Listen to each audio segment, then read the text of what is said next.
3 തരം ആളുകളായിരിക്കും ഇപ്പോൾ നാട്ടിലുണ്ടാവുക. ഒന്ന്, സ്ഥിരതയുള്ള ഒരു വിഭാഗം ആളുകളുണ്ടാവും. ഒരു റമദാനിൻ്റെ മുമ്പുമുണ്ട്, റമദാനിലുമുണ്ട്. ഇപ്പോഴും അവർ ചെയ്തുകൊണ്ടിരിക്കുന്ന പ്രവർത്തനങ്ങൾ വീഴ്ചയില്ലാതെ കൃത്യമായി ചെയ്യാൻ പറ്റാവുന്നതിൻ്റെ മാക്സിമം ചെയ്തുകൊണ്ടിരിക്കുന്ന ഇബാദത്തുകൾ കൊണ്ട് ധന്യമാക്കുന്ന ഒരു കൊച്ചു സംഘമുണ്ടാകും. രണ്ടാമത്തെ ഒരു വിഭാഗം ആളുകൾ നാട്ടിൽ നമ്മളൊക്കെ കാണാൻ സാധിക്കുന്ന മാറ്റമില്ലാത്തൊരു ടീമാണ്.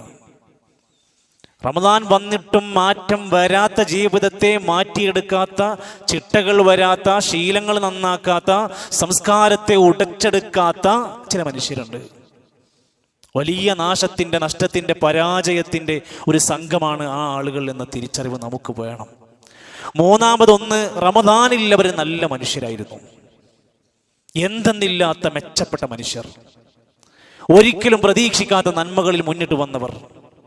ചെറുപ്പക്കാരായ ആളുകൾ പോലും രാത്രിയിൽ ഇബാദത്തിൽ മുഴുകിക്കൊണ്ടിരിക്കുന്ന ധന്യമായ കാഴ്ചകൾ.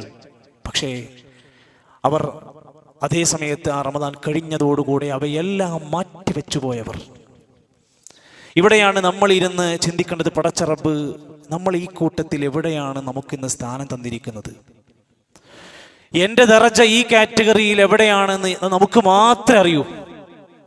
നമ്മളെയാണത് ബോധ്യപ്പെടുത്തേണ്ടതും.